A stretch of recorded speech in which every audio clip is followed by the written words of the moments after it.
See, our problem is we don't really know how to stop. We've got something started, and we see it's going in a wrong direction.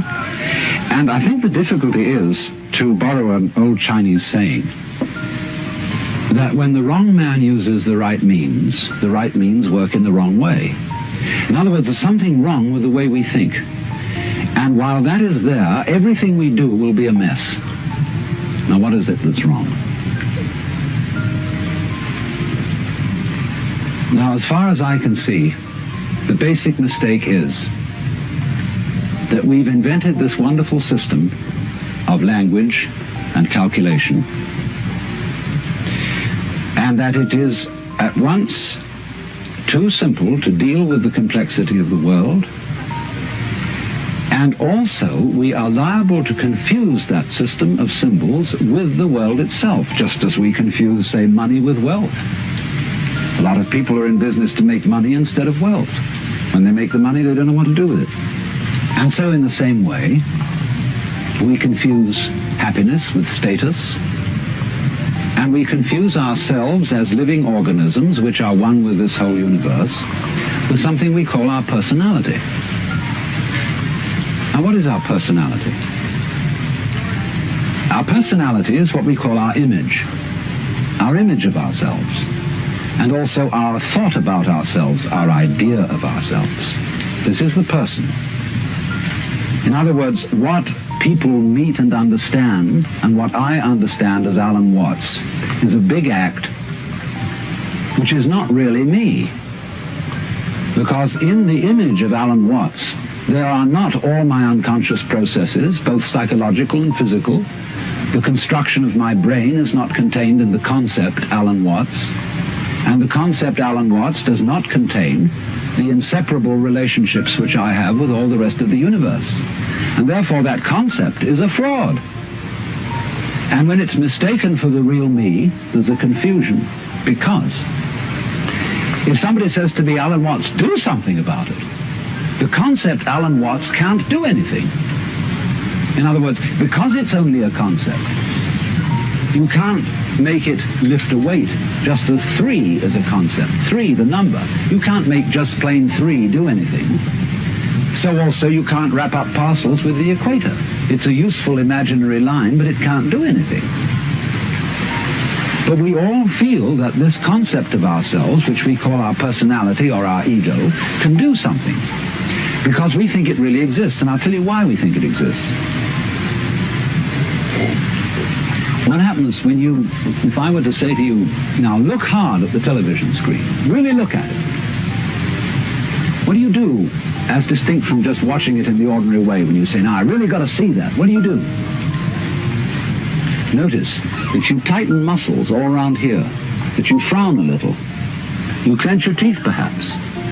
Now what has that got to do with seeing anything clearly? It has absolutely nothing to do with it. Same thing when you listen carefully. Now listen, catch everything that's said, or you start tightening up around your ears. That has nothing to do with hearing clearly. Now from the moment we were little children, when teachers in class screamed at us, pay attention, we go tight in various ways. Either to see or hear more clearly, to concentrate, or to will something which is supposed to be difficult to do. And that constitutes a habitual tension over the whole body that's there almost all the time. And that feeling of unnecessary tension is, as it were, the material sensation upon which we fasten this concept of I. We hang it on to that feeling. The concept is not us. The feeling of tension is completely phony. It has nothing to do with success in seeing, hearing, or acting. And so we get the marriage of an illusion with a falsehood, and that we call ourselves. And no wonder we feel cut off from everything, alienated, frightened of life and death. So what has to happen is we have to come back to a sane view of our own life, which is the way we really are, an organism functioning in terms of the whole environment, with the whole environment, instead of this funny little separate personality. But how are we going to do that? People say, oh, you can't change human nature overnight. You're asking us to give up the ego. And that's the most difficult of all things to do. Actually, it isn't. Because the ego doesn't exist.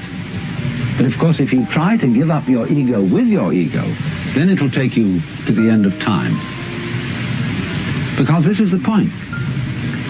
You can't transform yourself. You can't make yourself sane. You can't make yourself loving. You can't make yourself unselfish. And yet it's absolutely necessary that we be that way. It's absolutely necessary. If we are going to hand over the direction of nature to nature, which is what it comes to, it's absolutely necessary that we let go of ourselves, and it can't be done. Not by anything that we call doing it, acting, willing, or even just accepting things. You can't do it. Why? Because you don't really exist as that kind of a separate ego or personality. It's just an idea based on a phony feeling. So when it comes down to it, it's shocking news for us, for the human race, for our pride. You're only making a mess by trying to put things straight. You're trying to straighten out a wiggly world, and no wonder you're in trouble. So you can't do anything. So you can't transform yourself. And what can you do? What happens then if you actually realize you've come to a dead end? And the human race has come to a dead end, in my opinion. What then? Commit suicide? Or is there something else? What happens when you just wait? There's nothing you can do. You watch. And all you see is what goes on that is happening of itself. You're breathing, the wind is blowing, the trees are waving, your blood is circulating, your nerves are tingling. It's all going on of itself. But you know, that's you. That's the real you. The you that goes on of itself. It's not the symbol. It's not the person. It's you that's happening, as when you breathe. Yes, you can get the feeling that I am breathing by shoving your breath, but your breath goes on day in and day out without your doing anything about it or even thinking of it. The same way your brain is functioning without your forcing it. So when you come to a dead end, and we are individually and socially now at a dead end,